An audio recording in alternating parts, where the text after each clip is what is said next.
Excited to have you here today for today's Monument Live. I think we have an awesome discussion planned.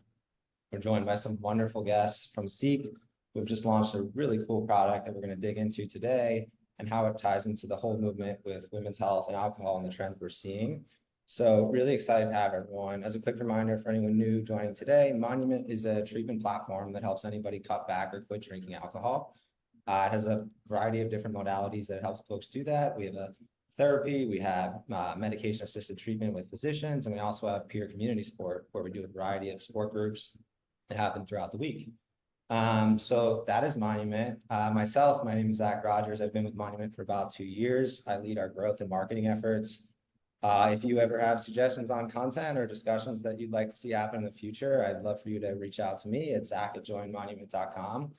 But without further ado, we are very lucky to be joined by Katie Garry, who is the CEO and founder of Seek, and Dr. Danielle Dick, who is the director of the Addiction Research Center at Rutgers and also a science advisor for Seek. So I'll pass it to Garry. Amazing. So nice to meet everyone. As Zach said, my name is Katie. I am the founder and CEO of Seek. If you're not us, we are the first at-home lab test that measures how alcohol impacts women's health. So we really kind of think of ourselves as a resource for women to cut back on drinking and learn more about how alcohol impacts their health without cutting it out entirely. I'll kick it over to Danielle. Hi, I'm Danielle Dick. As Zach said, I direct the Rutgers Addiction Research Center, which is actually the largest addiction research center in the world. So we have about 150 researchers who span everything from trying to understand the basic neuroscience of how alcohol affects the body, as well as other drugs, all the way through to understanding causes and consequences of alcohol use and treatment and recovery. And so I'm delighted to be partnering with Katie and Seek to bring some of this research to you all. You're on mute. Wonderful. Thank you, Danielle and Katie, and an extra thank you, Katie, for the reminder.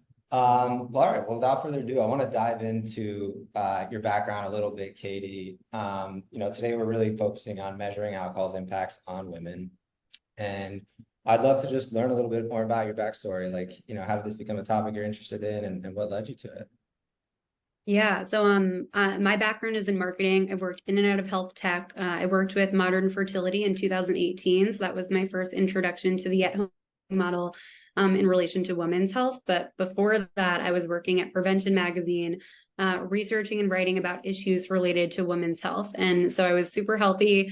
The joke I always say is I would meal prep chia seed pudding for breakfast. We also had like yoga in the office during lunch. So really, really super, super healthy in every area of my life outside of the fact that I drank alcohol. And so at my annual doctor's appointment, I got blood work back that was a little bit abnormal. And just because all of my other habits were so healthy, my doctor was like, well, it could be because you drink. And I was like, but I don't think I drink too much. I don't drink more than like coworkers, friends, and family. I was drinking more than 1 drink a day, but I wasn't drinking daily. I'll clarify that. I wasn't a daily drinker when I got this blood work back. I was probably drinking around 14 drinks a week, but I was primarily a weekend drinker. Maybe some nights after work, I would get happy hour with friends and stuff. But those are my drinking habits, similar to what I was seeing around me. So I kind of was caught off guard. My doctor is like, you're young, you're in your early 20s, it's probably fine. So ever since, I would always shyly bring it up to different specialist appointments, whether it was the OBGYN, the dermatologist. I had cystic acne in 2020. And so I was like, could it be because of alcohol? Could it be because of different drinks that I'm consuming, like how the alcohol is fermented? I was just really curious, but didn't get answers. And then finally, in the beginning of last year, I was like, I'm about to turn 30. I really want to take a closer look at how alcohol impacts my health. I have all these micro ways that it kind of has, I think it's impacting my health, but I want to learn more. So I took a break from drinking, felt amazing. And then that kind of just propelled me doing my own research into how alcohol impacts different areas of my health, but women's health overall. And so right around this time last year, I started working on Seek. A new study came out from JAMA that said that at the time, nearly 15% more women were dying from alcohol-related conditions than ever in history. I know that we'll get into this later, but since that number has jumped to 35% in the US, 46% in the UK, which is completely insane. So I was like, okay, clearly I'm not the only one who's experienced a health impact from alcohol. It's something that's rising pretty quickly. And so from there, I was like, what would I need to do to make this a reality? Was able to build an internal team pretty quickly. And then a huge part of the product, obviously, is our at-home test and working with clinicians, researchers, scientists who are a lot smarter than me, such as Danielle. So it was really building a strong, tight advisory board to help us bring the product to life. Wonderful. Thank you for sharing that background. So I think that all makes sense, and you know, I think it's a very interesting trajectory. I think it aligns with so much of the wellness movement right now. People are, you know, really becoming much more aware of this, whether it's something whether you're tracking your sleep or your steps or whatever it is. I think everyone's sort of trying to understand what's going on, what makes them feel good, what makes them not feel good. And for a lot of people, and it sounds like yourself, alcohol is that sort of canary in the coal mine where it's like, oh wow, maybe this thing is sort of impacting everything else. So like, what was the vision behind Seek? Like, I see what led you into it, but you know, what problem were you looking to solve? Like, what did you think was missing? So I think what I noticed was that as a society, we really don't pay attention to how alcohol impacts our health until something gets really bad, whether it's a physical health related condition, a mental health related condition, alcohol dependence, which Monument does such a phenomenal job with. And so I saw lots of sobriety resources, but really kind of just nothing that was focused on women who drink alcohol, want to maybe cut back a little bit, make sure that they're taking care of their health. Like that just kind of didn't exist. And so I would say first and foremost, Seek is here to educate women on how alcohol impacts their health. I don't think that we should be in a place where we have a surprise diagnosis down the line because we weren't able to kind of get the resources and information to learn about alcohol. But then also, it's kind of like for women who don't want to stop drinking. And so I think the bigger issue that we're solving is not necessarily that alcohol impacts women differently than men.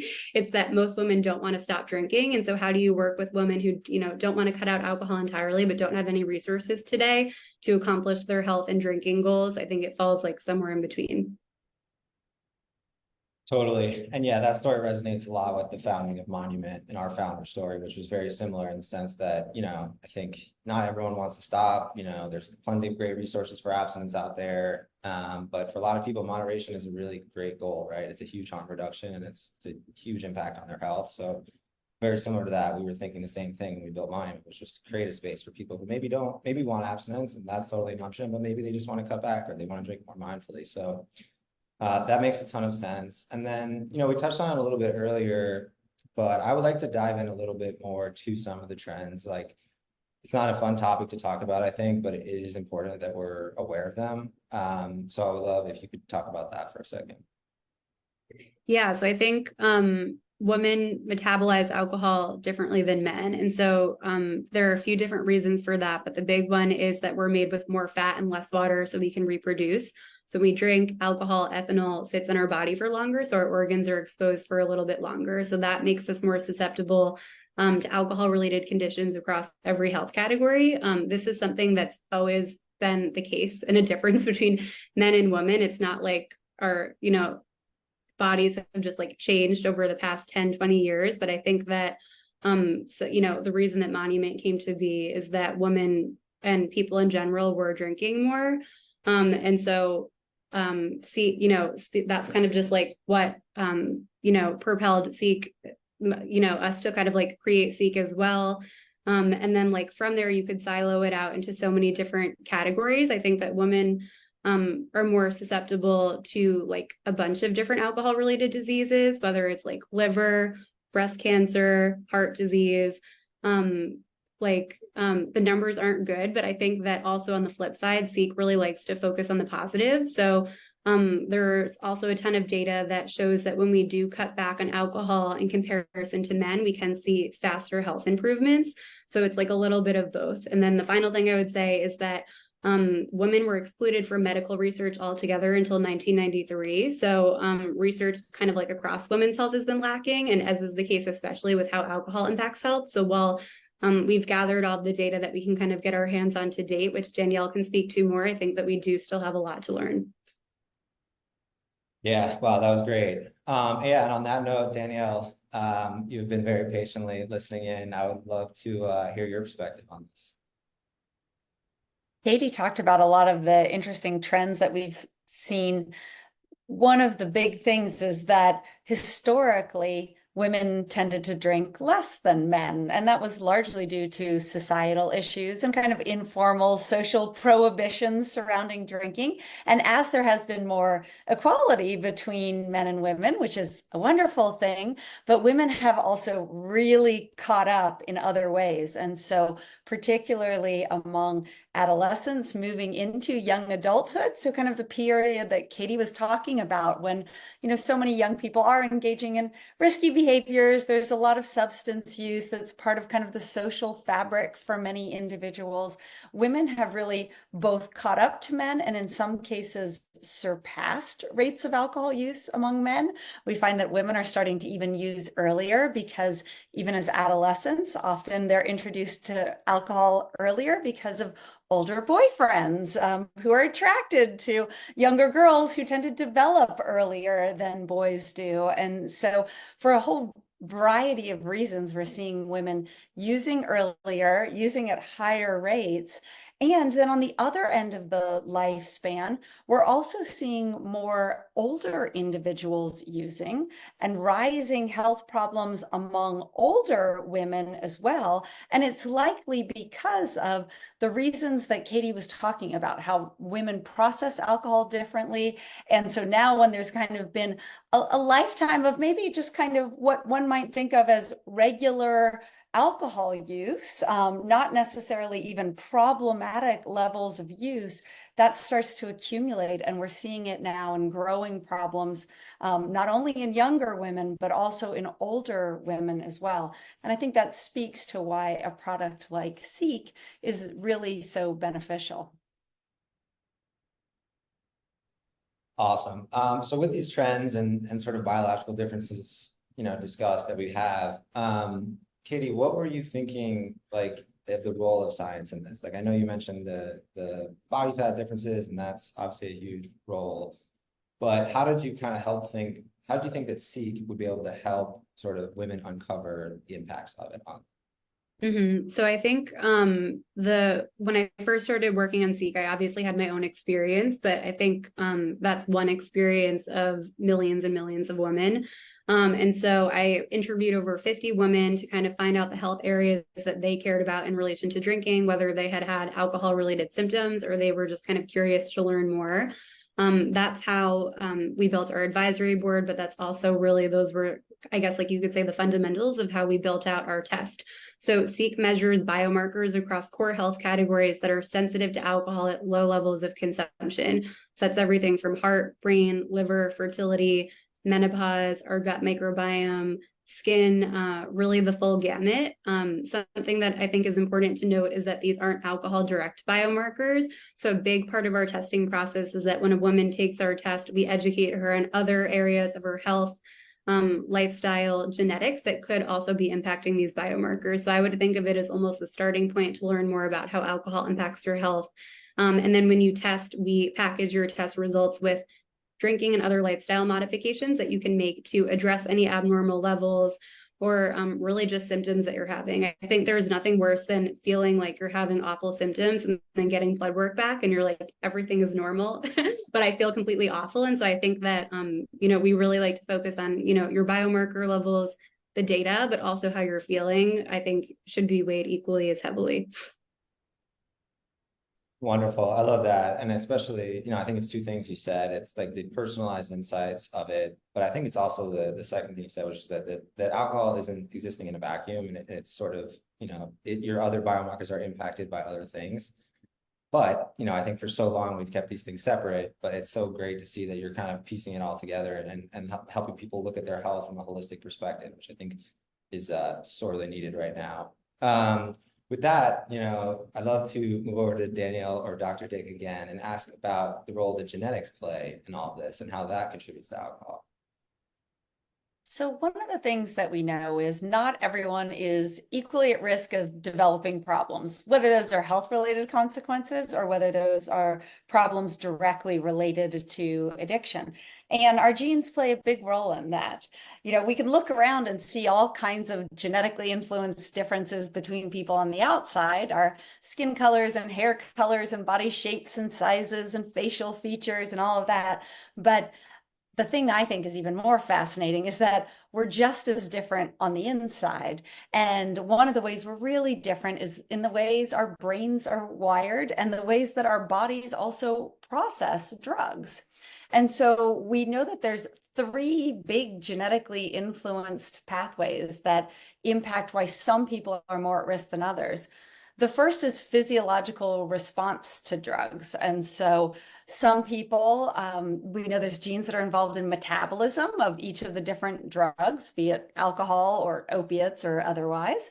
And so we actually are fortunate in that we know a fair amount about metabolism of alcohol, and there are genes that are involved in metabolism of alcohol that can impact how much it's going to affect your health-related outcomes. And so those are some of the, kind of exciting in the works things that we're working on with Seek to be coming in the future. And then in addition, we also know that there are a big way that genes influence why some people are more at risk than others are related not just to how bodies process drugs, but to how our brains are wired. And so our brains all differ in terms of how risk-seeking we are, how sensation-seeking we are. That's related to essentially how our brains process rewards and consequences. And being a risk taker isn't a bad thing. We know that CEOs and entrepreneurs are higher on risk taking, but we also know that that can be a pathway that can lead some individuals to developing problems with addiction.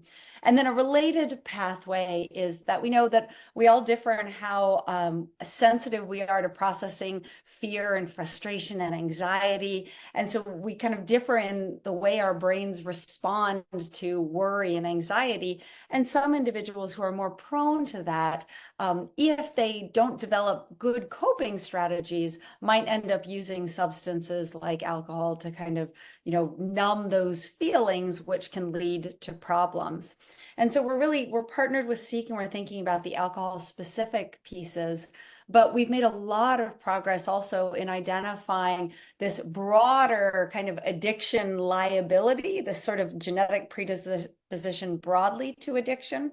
And that's one of the things that at my research center at addiction.rutgers.edu, we're going to very soon be having platforms to help people understand their risk to kind of complement some of the things that Seek is doing as well that are more specific to alcohol.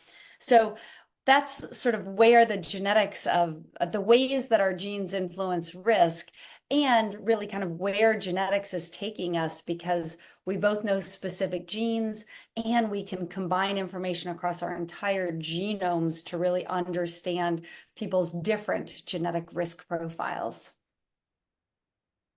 Wow, that's super interesting. Thank you for sharing that, Dr. Dick. I'm going to stay with you here on this and move over to a slightly different area, family dynamics, which I think everyone knows, always plays a big role with alcohol. In previous Monument Lives, we've done some sessions where we've had guests talk about how, their relationship with alcohol was heavily influenced by a parent's relationship with alcohol. I think that's a very familiar story for many people. But I want to change a little bit of a different tune and ask you, Dr. Dick, kind of what are the advice you would give to moms who want to change their drinking habits, and how does that play out in a family role? Yeah, it's such an important area. So obviously, I was just talking about the genetics piece, and we know that differences in our DNA contribute to about half of the reason why some people are more at risk than others. And the other half is, of course, found in environments. And, family processes are a critical piece of that.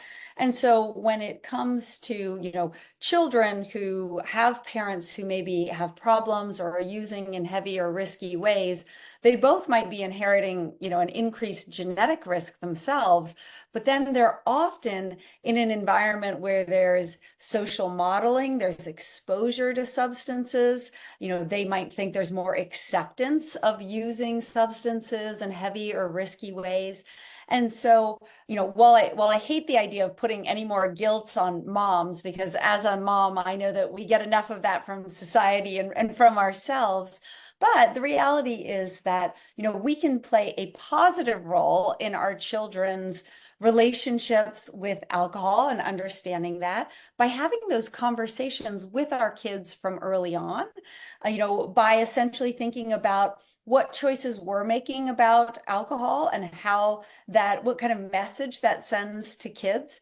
And by having those conversations, I don't necessarily mean, as Katie was talking earlier, about abstaining. I'm a social drinker, but I've talked from the time that kids start asking questions when they're little. They say, "Oh, can I have a sip of that?" when you have a glass of wine or a beer in your hand. And that's an easy place to say, no, some drinks affect grown-ups and kids differently. So this is only for grown-ups. And then as they turn into teenagers, now you're going to have a different, more informed conversation. And they might say, well, if it's not good for you, or, if I can't do it, how come you drink? And that's when you can start to have conversations about, well, alcohol affects, in particular, developing brains differently. So part of my job as a mom is to keep you safe. And so in the same way that, there's some things that you can't quite do yet, in part because your brain isn't fully developed, alcohol and other drugs have a different effect when your brain is still growing and developing, and really kind of helping have those conversations about why there are certain rules, why you might choose to drink or not drink. If there were potentially problems with alcohol or other drugs in the family, that's a really important thing to talk to your kids about as well. And so really having those open conversations about alcohol, the role it plays in your life, in your broader family's life, and your expectations for your children is a critical thing that parents, all parents, mothers as well, can do. I love that. Transparency is always the way, I think. On that note, I think the one thing I wanted to drill more into, and I think you really hit it on the head when you said the expectation for moms is already far, far too high. But for those that may want to change their drinking habits, what would you suggest for that? So I try and make a variety of resources available on my personal website, danielledick.com, where I write on Medium and for Psychology Today and other things, where I can really kind of dig in to some of the ways that if you want to make a change with alcohol, whether you're doing, dry January, or you just want to cut back for a while, or you're trying to make a more substantive change, or you're trying to figure out, is my drinking problematic or not? Where I walk through a whole series of steps. And so I just want to mention that in case folks want to go and really have something in front of them to look at. But really all of this can kind of start by thinking consciously about how much am I drinking right now? So Katie started by saying, like, I started paying attention to actually here is how much I'm drinking. And then the National Institute of Alcohol Abuse and Alcoholism, or NIAAA, is the big government agency that funds virtually all the alcohol research that's going on in this country and in several others as well. And it is my go-to place. I always tell people that's the place where you can know what you're getting there is evidence-based.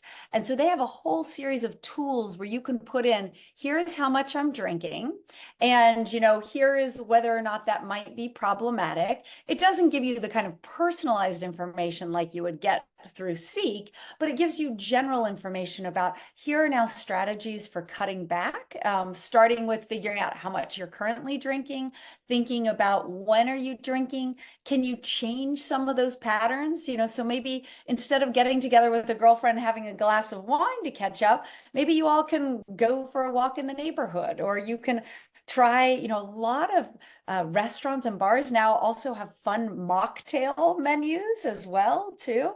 So you could, try a new place like that. So there's kind of a whole series of different tips and kind of a checklist of things to really help you in that process of thinking about how to cut down, above and beyond just, I'm going to try drinking less. Wonderful. Thank you, Dr. Dick. I want to make one other call out about any questions. If anyone in the audience has questions, we've got a couple minutes left. We'd love to hear from you. But while we wait on that, Katie, I want to turn it back to you. Seek officially launched tests, I believe, a few weeks ago. That's so exciting, and congrats again. What's up? What's the reaction? What are people saying? The reaction is good, thankfully. And so I think a big reason that the reaction was good is that we spent the last year speaking to as many women as possible. Before we launched, we did a beta test with over 40 women so we could learn as much as possible, kind of about, again, what they want to focus on, what's beneficial to them, but also just what they kind of thought about our user experience, the process of literally taking the test at home, getting your results on the computer from start to finish. And so, yeah, so far, so good. I think if I were to call out like some specific feedback, I would say that women are really curious about how, which I absolutely love, because I think when a lot of people try to change their drinking habits, they're like, oh, well, if I just cut back by 1 or 2, that's not going to make a difference. But it does make a clinical difference. And the brain is a specific category where if you want to do like a dry January or sober October, something like that, if you were to get an MRI scan before the month and after the month, you could see significant differences in your brain, shrinkage of inflammation and boosts in healthy brain cell growth, which is just like completely wild. Seek tests for a few different inflammation markers that can give you an indication of how your inflammation levels are shifting as you're changing your drinking habits. So that's something that's super, super exciting. And then the other thing that I would say women really like is the motivational insights. We include lots of stats about how you compare to other women based on your drinking habits, age, and overall health goals. So I think that kind of makes women feel less alone. What we really didn't want is that for the results to be confusing. So we packaged them in a way that's really easy to understand, even if you've never gotten lab work done before. But also we wanted there to be a call to action that would make you feel good, excited, motivated. Definitely don't want anyone to feel like isolated or nervous getting a test back telling them how alcohol impacts their health. It really should be an empowering thing. And so that's been great to hear. Wonderful. That's super exciting. Thank you for sharing that.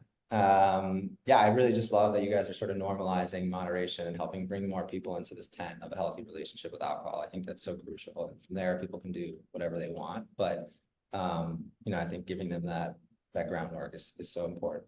So last question, fast forwarding a couple of years, what is Seek going to look like? How can we continue to help women better understand alcohol and its impacts on them? Yeah, so we really see Seek growing into the end-all be-all resource that can tell women how alcohol impacts their health and help them meet their different health goals, whatever that may be. So at the most baseline standard level, we have a test that you can use for preventive health in relation to alcohol if you drink. This was designed to make sure that you're able to catch changing biomarker levels before a surprise diagnosis down the road. So I think like a good example of that is there's been increasing media coverage about research showing that women are more susceptible to alcohol-related liver disease, but specifically in younger women. So women in their 20s are being diagnosed with cirrhosis, which is absolutely wild. The reason that that's happening among the fact that women are drinking more and we're impacted disproportionately to men is that there isn't preventive testing. So usually when people go to their annual doctor's appointment, their liver markers are just not being tested. So cirrhosis can take up to 4 years to develop, but if you do preventive testing at least once a year, you're able to catch abnormal levels before it develops into full-blown cirrhosis, which is when you have a really big problem. So that's first and foremost. And then the second thing, which Danielle spoke about a little bit, is that we really want to be able to provide women with resources to make sure that their habits stick. So that will include everything from discounts to non-alcoholic drinks to lifestyle resources like mixology making classes, to virtual workout classes, meditations, to kind of help women accomplish their drinking goals. And then we're also playing around a lot with nutrition and supplements, since we include recommendations for those within our alcohol health plans right now. So really, it's just expanding those resources, figuring out what gets women excited, makes it easier for them to stick to their mindful drinking goals while sleeping a little bit better at night, knowing that they're not going to have some sort of surprise diagnosis down the line. And if I can just add, the thing that Katie said, which I think is so important about what Seek is doing that relates to the research, which is you hear a ton in the media about the opioid epidemic, and for good reason, because obviously many people are dying, but the reason it may get so much news is because opioids kill quickly. But what so many people forget is that alcohol is actually a far bigger problem. It kills far more people every year, but alcohol is a slow and silent killer. And just as Katie was saying, many people do not realize the damage that is being done to their bodies while they are drinking over a period of time until they are suffering from major health-related consequences.